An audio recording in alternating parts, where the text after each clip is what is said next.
Ndabasuhuje, nitwa Ismael Mwanafunzi. Nta numwe muri twe usiba kwibaza ibanga abandi bakoresha ngo bagere ku byo bashaka cyangwa ngo babe barageze ku byo twebwe twifuza kugeraho.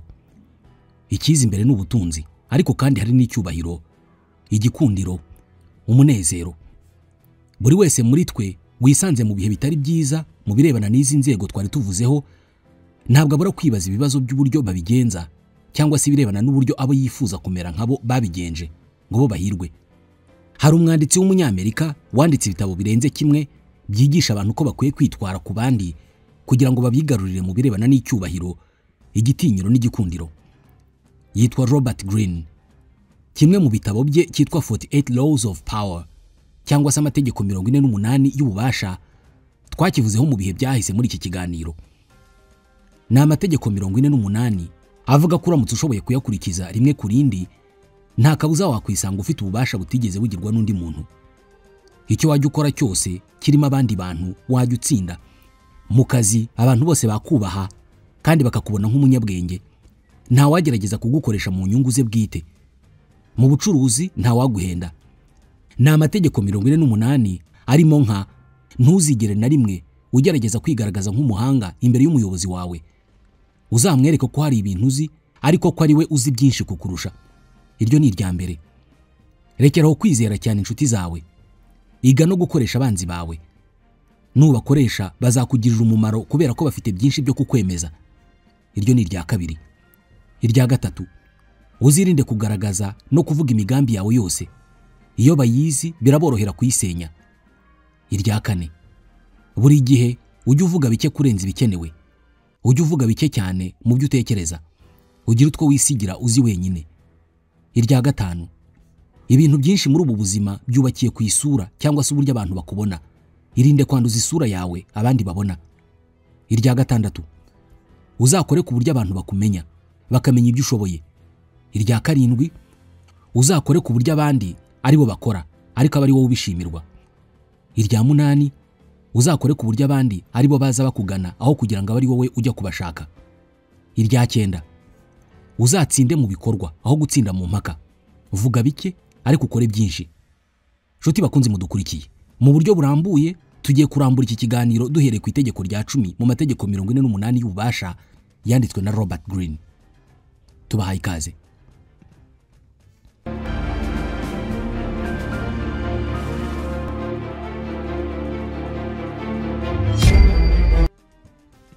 Amwe muri aya mategeko ahamagarira abantu kugira imyitwarire inyuranye cyane n'imyitwarire ikwiye abanyabuntu cyangwa se abantu basanzwe bagira umutima mwiza wo gufasha no kwitangira abandi. Amwe muri aya mategeko ahamagarira abantu kubiryarya. Uzirinda abantu bakwanduza ingeso mbi kandi babanyamahirwe make. Niko itegeko rya 10 rivuga. Birashoboka ko wakwicwa n'ubukene n'ubutindi bw'undi muntu. Amarangamutima yandura nk'ibyorezo.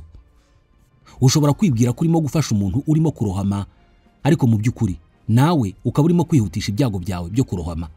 Iri tegeko rihuzwa n'imvugo ikunze gukoreshwa n'abantu bamwe na bamwe bavuga ko ari bibi cyane koga iruhande rw'umuntu urimo kurohama. Muri iki gitabo Robert Greene yavuga ko iri tegeko rya 10 avuga ko abanyabyago rimwe na rimwe bikururira ibyo byago, rimwe na rimwe bakaba nawe babigukururiramo. Aho kwikururira aba bantu, uzahorane n'abantu bishimye kandi babanyamahirwe, nabo bazagukururira amahirwe. Umuririmbyi akaba n'umubyinnyi w'umunya Irlande Eliza Rosanna Gilbert wamenyekanye cyane nka Marie Gilbert, yari yaravutse mu 1818.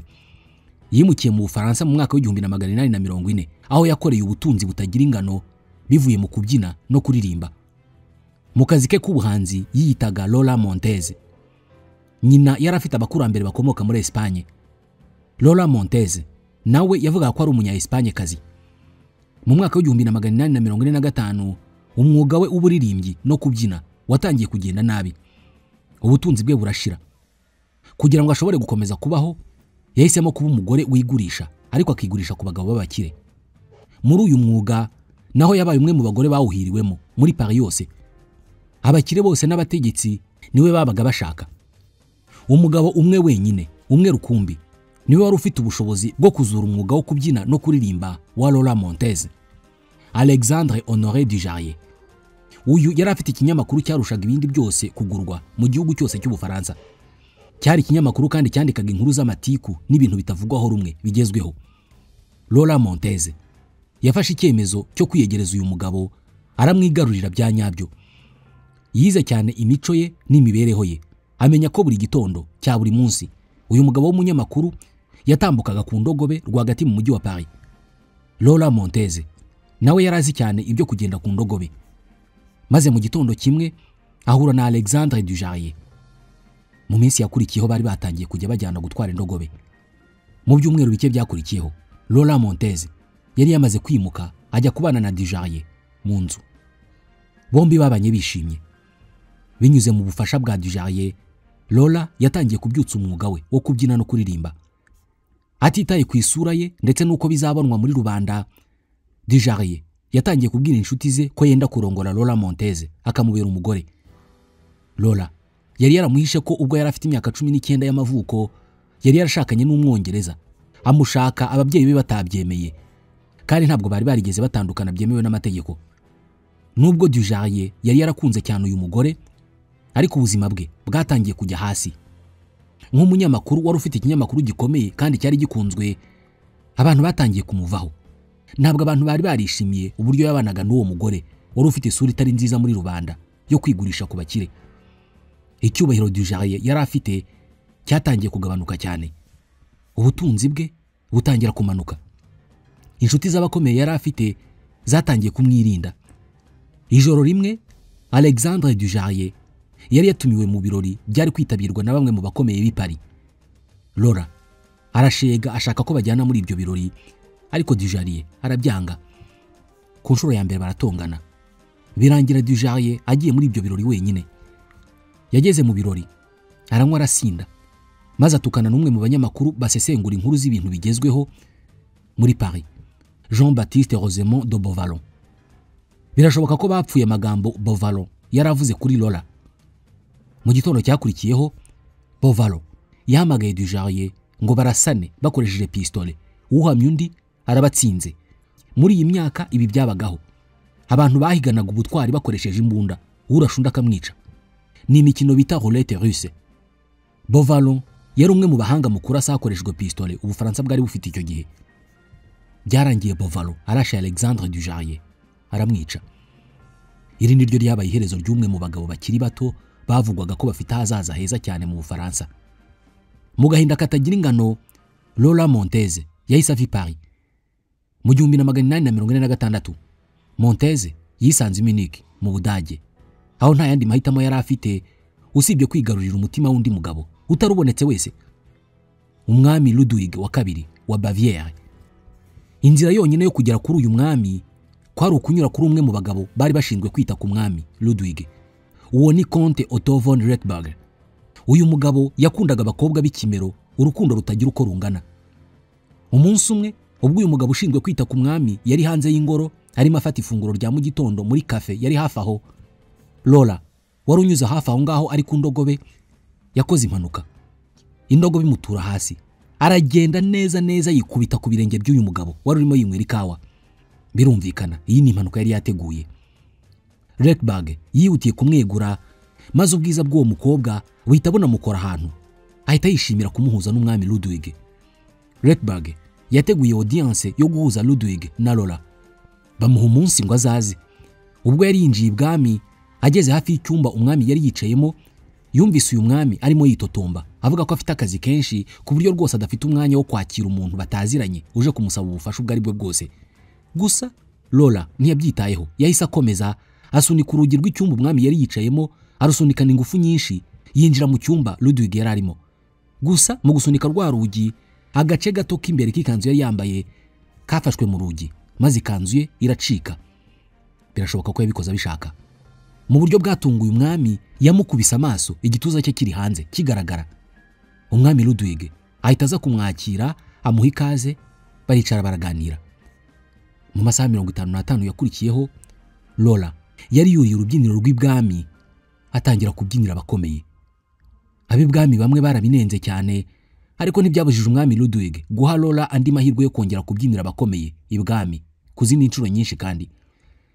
Mu magambo ye nyuma, Ludwig yaje kuvuga ko yakuruwe cyane n'uyu mugore mu buryo busa n'ubufindo. Uyu mwami yatangiye kujya agaragara mu ruhame afatanya akaboko n'uyu mugore. Yaje no kumugurira inzu nziza cyane, ayishyiramo ibikoresho byose bikenewe bigezweho. Ni inzu yari kuri umwe mu mihanda ikomeye muri Munich. Nyamara uyu mwami yari asanzwe azwiho gukunda ibintu ku buryo nta bintu bye yatangaga. Yatangiye kujya aha Lola impano mu buryo buhoraho, anamwandikira imivugo. Umugore yarahindutse icyamamare n'umuherwe mu kanya gato cyane. Lola Montez yatangiye kuba umugore w'agasuzuguro kenshi cyane. Umunsi umwe ubwo yari mu muhanda ku ndogobe ye, umusaza umwe nawe wari ku ndogobe imbere ye yagendaga buhoro cyane ku buryo Lola atabikunze. Lola ananiwe kumucaho, yatangiye kumukubita agakoni bakoresha bakabukira indogobe kitwa riding crop. Undi munsi yasohoye imbwa ye ajya kuyitembereza mu mujyi atayishumitse. Imbwa itangira kurya abantu mu muhanda. Yafashe umugabo irimo gushaka kumurya, aho kugira ngo Lola amufashe ahubwo amukubita umugozi wa yambwa yari afite mu ntoki yanze kuwishumika. Ibikorwa nk'ibi byarakaje cyane abaturage ba Baviera, ariko umwami Ludwig yakomeje guhagarara kuri Lola bigera naho amuha ubwenegihugu bwa Baviera. Abantu ba hafi y'ibwami bagerageje kumukangura bamwereka ububi bw'ibyo bintu arimo akora, ariko umuntu wese wavugaga nabi Lola yirukanwaga nabi cyane. Nka Ministre Karel von Abel n'abakozi be bose barirukanywe kubera ko bagerageje gutambamira icyemezo cyo guha ubwenegihugu Lola Montez. Abaturage ba Baviera cyangwa se Bavaria bari basanzwe bakunda cyane umwami wabo Ludwig, ariko batangiye kumwubahuka no kumutukira mu matamatama. Nkaho ibyo bitari bihagije, Lola Montez yahise anahabwa umwanya ukomeye cyane ibwami, agirwa Comtesse. Yahise yubakirwa palais cyangwa se icyo wagereranya n'ingoro ye. Atangira no kugira uruhare muri politiki ya Baviera, agafata bimwe mu byemezo, ibindi byemezo bikomeye bakaza kumubaza. Yahise aba umujyanama mukuru wa Ludwig. Yahindutse umunyembaraga wa kabiri mu bwami bwose bwa Baviera. Yasuzuguraga kubi abari bagize guverinoma bose, yarabasuzuguraga cyane cyane aba ministre, kugeza ubwo byaje kugera kure hatangira imyigaragambyo muri Baviera. Igihugu cyari gisanzwe cyuzuye amahoro cyadukamo imvururu n'intambara. Mu gihugu hose abanyeshuri biraye mu mihanda baririmba bati Raus mit Lola, Lola nagende. Mu kwa kabiri mu 1848 umwami Ludwig ntabwo yaragishoboye guhangana n'iki gitutu cy'abaturage. Mu gahinda kenshi yasabye Lola kuva muri Baviera ako kanya. Lola yemera kuhava, ariko ategeka ko abanza kwishyurwa agahabwa amafaranga. Barayamuhaye. Mu byumweru 5 byakurikiyeho abaturage bose bari bafitiye umujinya mwinshi umwami wabo bahoze bakunda bitagira ingano. Mu kwezi kwa 3 k'uwo mwaka basunikiye umwami kuva ku ngoma. Lola Montez ahita ajya mu Bwongereza. Mbere y'ibindi byose yashakaga icyubahiro. Mwibuke yari ataratandukana n'umugabo bari barashakanye ubwo yari afite imyaka 19 kandi ni mu Bwongereza. Akigera mu Bwongereza, Lola Montez yakubise akajisho kuri George Trafford Hild, umusore mwiza w'umusirikari wari umuhungu w'umuherwe wari uzwi mu Bwongereza. Ise w'uyu muhungu yarazwi mu gutunganya ikawa. Uyu musore muto Lola yamurushaga imyaka 10. Uyu musore yashoboraga guhitamo umukobwa bangana ukomoka muri umwe mu miryango ikomeye mu Bwongereza, ariko byarangiye aguye ku buranga n'ikimero bya Lola Montez. Bashyingiranywe mu 1849.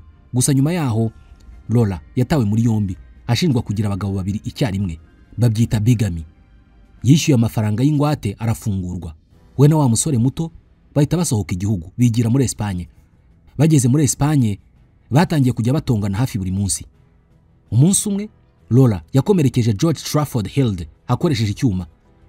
Uwo musore na Lola bahita bagaruka mu Bwongereza, ariko basanga wa musore yaramaze kwirukanwa mu gisirikari. Yari yarirukanwe mu muryango mugari w'Abongereza. Umusore yahise yigira muri Portugal, aho yabaye mu bukene bukomeye. Nyuma y'igihe gito ubuzima bwe bubi bwarangijwe n'impanuka y'ubwato yakoze. Mu 1853 Lola yigiriye kwibera muri California muri Leta Zunze Ubumwe za Amerika, aho yahuye n'undi mugabo witwa Patrick Hall. Bahita banashyingiranwa. Umubano wabo nawo waranzwe n'imihengeri nk'uko byagendekeye abamubanjirije. Birangira uyu nawe Lola Montez amutaye, yisangira undi mugabo. Uyu we yamushoye mu nzoga zamuteye ibibazo byo mu mutwe kugeza apfuye nyuma y'imyaka 4. Uyu nawe yari muto kuri Lola. Ku myaka 41 y'amavuko, Lola Montez yiyambuye uyu mwambaro we n'izindi ngeso mbi zose yari afite, ahindukirira Imana. Yazengurutse Amerika yose avuga ubutumwa bwiza, yambaye imyambaro yera n'ikamba ryera ku mutwe. Yapfuye amaze imyaka 2 mu ivugabutumwa mu 1861. Muri iki gitabo 48 Laws of Power, Robert Greene avuga uburyo Lola Montez yashoboye gukurura aba bagabo bose akoresheje igitsina n'uburanga, ariko ububasha yabagiragaho bwabaga burenze ibyo guhuza ibitsina. Imbaraga z'imiterere ye n'imyitwarire ye nizo zafungiranaga bamukundaga bose bagahinduka imboheze kugira batakaje byose kugera ku buzima bwabo. Aba bagabo bameraga nk'ababoshywe n'umuhengeri wabaga uzengurutse uyu mugore. Iyo babaga bari kumwe nawe, nabo ubwabo ntabwo babaga bazi icyo bashaka. Birashoboka ko batanabaga bishimye cyane, ariko ububasha bw'amarangamutima yabashyiragamo bwatumaga bumva bariho. Ibi ni nako bigenda iyo agakoko kakuri mu mubiri. Ikibazo kigaragara hashize igihe. Ukutaba hamwe no kudatuza kwa Lola kwinjiraga no mu bagabo bakundanaga bose. Bisangaga baramaze kwibira mu bibazo bye, ariko amarangamutima yo kumwizirikaho babaga bafite yabasunikiraga mu gushaka kumufasha. Iri niryo ryari izingiro ry'ikibazo, kubera ko Lola Montez ntabwo yashoboraga gufashwa. Ibibazo bye byari bimurimo imbere muri kamere ye. Uwamukundaga wese ubwo yabaga agiye. Ibibazo Lola yamuhaga byahitaga bikwira no mu nshuti ze no mu muryango we, cyangwa se ku gihugu cyose, nkuko byagenze kuri Ludwig. Ushobora kumara ubuzima bwose wiga indwara iterwa no kubana n'abantu babi bafite ibyo bamwe bita umwaku, ariko Robert Greene agira abantu inama yo kudata umwanya biga kuri abo bantu. Buri gihe niba uketse ko urimo kubana n'umuntu umeze gutya, wikwirirwa ubaza ibibazo byinshi cyangwa se ngo uburane. Ntugerageze kumufasha cyangwa ngo umuhuze n'inshuti zawe. Hunga. Itegeko rya 11. Iga gukururira abantu kugutega amaso. Kugira ngo ubeho wigenga, nuko ugomba guhorana abantu bagukeneye. Ugahora uringira akamaro ku bantu, ku buryo hari abantu bazahora basenga ngo ntugire ikibazo kubera ko bagukeneye cyane. Uko abantu barushaho kukubakiraho imibereho yabo, niko ufite ubwigenge bwinshi. Uzakore ku buryo abantu bagushingiraho ibyishimo byabo ndetse n'imibereho yabo myiza. Ibyo nubigeraho, uzasigara nta kintu na kimwe ufite cyo gutinya. Ntuzabigishe byinshi kugira ngo batazagira ibyo bikorera batagukeneye. Uzakore ku buryo ubufasha bwawe buzahora bukenewe. Muribuka uwari chancelier w'Ubudage mu 1885 wahamagaje inama y'abanyaburayi ngo biga abanyafrika. Otto von Bismarck niko yitwaga. Bismarck atangira politike yahereye ku kuba umudepite mu nteko ishinga amategeko ya Pruse, nibwo Budage bw'ubu. Igihe yabaga umudepite yari afite imyaka 32 y'amavuko. Nta muntu n'umwe yari afite umushyigikiye muri politike, habe n'inshuti yari afite. Yarebye impande n'impande, abona nta muntu n'umwe afite wagira icyo amufasha, maze afata icyemezo cy'uko adakeneye ibikomerezwa muri politike byo kumushyigikira. Nta nubwo yigeze abona ko ari ngombwa kwishingikiriza ku baministre cyangwa se abanyapolitike bandi. We yabonye ko uwo yashoboraga kwishingikirizaho ari umwami Frederick William wa kane. Aya yari amahitamo mabi cyane, kubera ko umwami Frederick yari mu bihe bibi cyane mu butegetsi bwe. Yari umunyantege nke kandi ari umugabo utazi gufata ibyemezo. Nta munyapolitike wari umushyigikiye. Muri politike ntabwo yari yishoboye. Amakuru navuga ko Bismarck yangaga Frederick kubera ko yabibonaga neza ko ari umunyantege nke. Ariko amaze gufata icyemezo cyo kumwiyungaho mu bya politike, yatangiye kujya asubiriramo abantu amagambo y'ubwenge Frederick yavuze. Buri gihe y'abadepite mu nteko banengaga cyangwa se bakavuga nabi umwami kubera ibyemezo bipfuye yafataga, Bismarck wenyine niwe wamuvuganiraga mu nteko yose. Kera kabaye ibi bintu byatanze umusaruro. Mu 1851 Otto von Bismarck yagizwe umuministre muri guverinoma y'umwami Frederick. Akigera muri guverinoma rero, yasunikiye umwami gukora amavugurura mu gisirikari, gitangira kurwanya batavuga rumwe n'ubutegetsi, banasunikirwa gukora nk'ibyo Bismarck yashakaga byose. Yanatangiye gufasha Frederick gukemura bimwe mu bibazo by'imiterere ye byo kutamenya gufata ibyemezo. Yahoraga amusubiriramo uko agomba kwitwara mu gutegeka igihugu, akamubwira ko agomba guhagarara kema agategeka igihugu afite ishema no kutavugirwamo. Byarangiye ahinduye uyu mwami umuntu w'umugabo, asubirana igitinyiro cye muri rubanda, kugira n'ubwo uyu mwami yongeye guhinduka umugabo abaturage n'abategetsi bose batinya. Ubwo Frederick yari amaze gutanga mu 1861, murumuna we William yamusimbuye ku ngoma.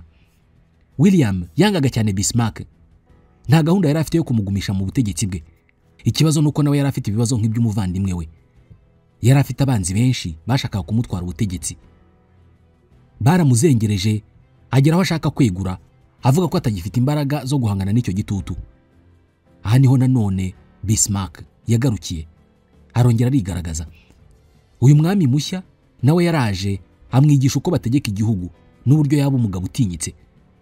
Uyu mwami nawe yagendeye kuri tekinike za Bismarck, birangira abaye umwami w'igitangaza. Bismarck yari amaze kumenyekanaho gukora abami. Uyu mwami William yangaga Bismarck ariko akemera ko ari umuhanga. Nta mahitamo yari afite usibye kumugira minisitiri w'intebe we. Bombi bakundaga gutongana bapfa zimwe muri politike babaga bashaka gushyiraho. Buri gihe uko Bismarck yavugaga ko agiye kwegura nka minisitiri w'intebe, umwami yaramwingingaga ngo ntagende, kandi ibi byabaye inshuro nyinshi. Muri make Bismarck niwe washyiragaho gahunda zose za leta. Kera kabaye ibikorwa bya Bismarck nka minisitiri w'intebe wa Prusse byatumye Ubudage bwose bwiyunga bushyira hamwe nk'igihugu kimwe. Noneho Bismarck yaragejeje umwami ku rwego rwo kuba umwami w'abami w'Ubudage. Nibyo uyu yarabaye umwami w'abami, ariko mu by'ukuri Bismarck niwe wari ubaye umuntu ukomeye. Yarabaye umuntu ukora abami, ariko cyane cyane yarabaye ukuboko kw'iburyo k'umwami w'abami. Yarahindutse umugabo wongorera mu gutwi k'umwami w'abami. Yarabaye nk'umwungiriza w'umwami w'abami cyangwa igikomangoma. Yarasimbutse inzego zose zo hejuru ziganisha ku mwanya uruta indi yose mu gihugu. Amaraso n'inkuta byose byari bigiye mu biganza bya Bismarck. Nubasha gukora igikorwa kirokora umutware wawe nk'uko Bismarck yabigenje, azaba ari wowe mutware w'umutware wawe mu buryo nta muntu ubizi, ndetse n'umutware wawe atabizi, ariko azaba ari wowe mutware we. Igisobanuro cya nyacyo cy'ububasha cyangwa se ubutegetsi ni ubushobozi bwo gusunikira abantu gukora ibintu nk'uko ubishaka. Uramutse ugeze kuri ibi bitabaye ngombwa ko utegeka abantu kubikora, ni ukuvuga ukabasha gutegeka abantu batamenye ko bategetse, nibwo buri igihangange cya nyacyo. Iki gihe abantu baguha ibyo ushaka ko baguha byose kandi bishimye, batazi kubibategetse. Mu birebana n'imibanire y'abantu bisa naho twese turi bamwe. Ubwiye umuntu ngo haguruka umuhe umwanya wawe aba ari wicaramo, uba ufite ibyago byinshi ko uwo mwanya atari buwuguhe. Ariko iyo uvuze ngo mpa uwo mwanya wawe niba ubishaka, ako kantu ka niba ubishaka gatuma yumva ko ibyo bintu nabikora aba ari ubyishakiye, apana kubikoreshwa n'amategeko yawe. Hano haba hari amahirwe menshi ko ari buguhe ibyo ushaka. Iyo ubasha gukoresha ubu buryo bakaguha icyo ushaka, ububasha n'ubudahangarwa bwawe buba burinda korwaho. Inzira nziza yo kubigeraho ni ukurema imibanire ituma bakwishingikirizaho, ituma batekereza ko n'ubudahari ibintu bizadogera. Uzakore ku buryo buri gihe umutwara azakenera serivisi zawe. Ntabwo ari byiza kubivuga, ndetse nta n'uzabivuga mu ijwi riranguruye, ariko umutware azaba ari umunyantege nke imbere yawe ku buryo atazashobora kugumana ububasha udahari. Uzaba waramaze kwibira mu kazi ke hasi cyane ku buryo kuba kure kwawe bizamukururira ibibazo, cyangwa se bikamusaba igihe kinini cyo kubona ugusimbura. Nushobora kubaka uwo mubano, uzaba umaze gushyira umutware wawe mu mwanya wo gukora ibyo wifuza byose. Ibi nibyo Otto von Bismarck yashoboye gukora. Yahindutse umugabo uri inyuma y'umutware. Yari umukozi w'umwami ariko ugenzura umwami. Ntuzabe muri benshi batekereza ko kuba umutware mu buryo buzwi wa wundi bose batinya, ariko kugira ububasha nyakuri. Ububasha busaba kugira imibanire hamwe n'abantu. Niba uri umutware, buri gihe uzakenera abagushyigikira. Uzakenera abo mukorana bazakurengera buri gihe. Umutware wa nyawe ni uba afite umutware w'umunyantege nke umwubakiyeho ububasha bwe. Ubutware bwa nyabwo ni ukuba ufite abandi bantu barimo n'abakomeye bakubakiyeho imibereho yabo, bitari na ngombwa ko rubanda rubimenya. Uburyo bagukenera nibyo biguha ubwigenge. Akantu kanyuma, ntuzibeshye ko kuba umutware cyangwa se shobuja agushingiyeho ku bintu bimwe na bimwe, kuba hari ibyo umufasha atakwishoborera cyangwa se atabona ahandi abikura, ntuzibeshye ko bizatuma gukunda. Oya, ahubwo ashobora kugutinya no kumva igihe cyose wamubera ikibazo. Ariko nk'uko Nicolas Machiavelli yabivuze, ni byiza gutinywa kurusha gukundwa. Iyo utinywe uba ushobora kugenzura abagutinya, ariko iyo ukunzwe ntabwo ugenzura abagukunda. Itegeko rya 12: ujye uhitamo igihe cyo kuba umunyakuri n'umunyampuhwe ugamije guca intege abashobora kukurwanya. Igikorwa kimwe cy'ubunyangamugayo gishobora kuburizamo ibinyacumi by'ibikorwa bibi wakora. Kugaragaza ubunyangamugayo no kuba umuntu mwiza biturisha n'abantu bazwiho kuba babi cyane. Igihe cyose umenye guhitamo igihe cyo kuba mwiza kuri bo, uba ushobora kubagenzura no kubakoresha icyo ushaka. Umunsi umwe wo mu mwaka w'1926, umugabo muremure usa neza kandi wambaye neza yasuye Al Capone. Uyu yari umugizi wa nabi n'umucuruzi w'ibiyobyabwenge wari utinyitse mu gihe cye muri Leta Zunze Ubumwe za Amerika. Uyu mugabo wamusuye yagaragaraga nk'umusirimu, avuga neza kandi atumvikana nk'umugizi wa nabi. Uwo mugabo yavuze ko ari Comte Victor Lustig. Yabwiye Al Capone kumuha $50,000 by'amadolari akazayamusubiza yakubye kabiri. Capone yari afite amafaranga atagira ingano nayo gutera inyoni, ariko nk'umugangster wari uzwi muri Amerika yose ntabwo yashoboraga kwizera umuntu atazi ku mafaranga ye. Gusa ntabwo yasuzuguye uwo mugabo bitewe n'uko uwo mugabo yari afite ikintu kimutandukanya n'abandi. Uburyo yari yambaye nuko yavugaga byagaragazaga ko atari umushonji. Capone yafashe icyemezo cyo gukina uwo mukino. Ubwe yifatiye inoti z'amadolari arazibarira azihereza Lustig. "Okay Comte," niko yavuze, "ngaho yatware uzayagarure mu minsi 60 wayakubye kabiri." Lustig amafaranga yari yatwaye aragenda ayashyira kuri konte yo kuzigama muri Chicago. Arangije yigira New York aho yari afite ibindi bikorwa by'uruhererekane rw'amafaranga. $50,000 bya Capone byagumye mu gasanduku yabishyizemo muri banki. Nta muntu wabikozeho. Lustig nta kintu na kimwe yakoze ngo aya mafaranga yakube kabiri. Hashize amezi 2 yagarutse Chicago, afata ya mafaranga asubira kwa Capone. Ageze kwa Capone anyura ku barinzi ba Alfonso Capone bahekenya amenyo, arabasekera. Aratambuka imbere ya Capone, arongera aramwenyura. Ati, "Bwana Capone, nyemerera ngusaba imbabazi nciye bugufi. Nanakumenyesha ko umugambi nari mfite utagenze nkuko nabitekerezaga. Amafaranga sinabashije kuyakuba kabiri."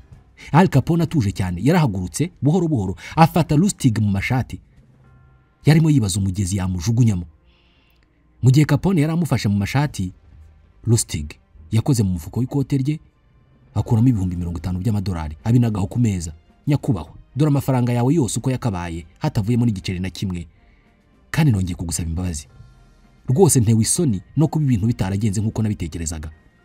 Rwose nakabaye narakubye kabiri aya mafaranga. Imana yonyine niyo uzi ukuntu nari nyakeneye."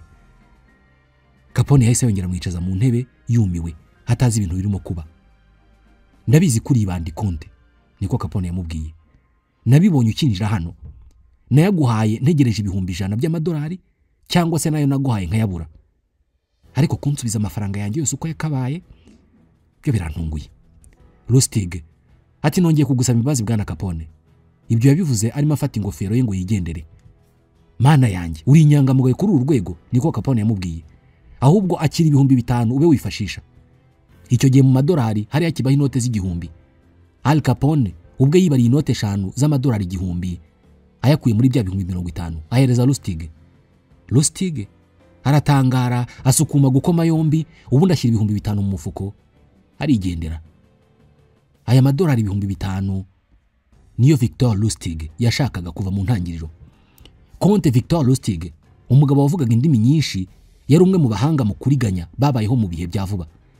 Yarazwi ku gutinyuka ibintu abandi bateka mutwe batashoboraga guhangara, ariko cyane cyane yarazwiho ubuhanga mu kumenya imiterere n'imyitwarire ya muntu. Yashoboraga kumenya icyo umuntu atekereza mu mwanya muto cyane bakivugana. Ukimubwira ijambo rimwe yabaga yamaze kuvumbura intege nke zawe aho ziri. Lustig yarazi neza ko abagabo benshi babaho ubuzima bwabo bubaka inzitiro zibarinda kuriganywa. Akazi k'umuriganya no gukuraho izo nzitiro. Imwe mu nzira zizewe zo kubigeraho ni ukugaragaza kuri inyangamugayo, rimwe na rimwe ukemera kwigaragaza mu buryo busuzuguritse, ariko abantu bakabona ko uri umuntu mwiza. Ninde utakwizera umuntu wakoze ibikorwa bigaragaza ko ari inyangamugayo? Lustig yakoresheje ubu buryo bwo kwigira umunyakuri n'inyangamugayo mu gihe yihitiyemo, abikora inshuro nyinshi, ariko ibyo yakoze kuri Al Capone byari ku rundi rwego. Iri tegeko rya 12 mu mategeko y'ububasha risaba abantu guhitamo igihe cyo kuba inyangamugayo kandi bakabigaragaza kugira ngo bagere ku nyungu zabo. Muri rusange, amenshi muri aya mategeko yo muri iki gitabo 48 Laws of Power ni amategeko yumvikana nk'ahamagarira abantu kuba indyarya. Mu bindi biganiro byacu tuzababwira n'andi mategeko. Nitwa Ismael Mwanafunzi, ndabashimiye.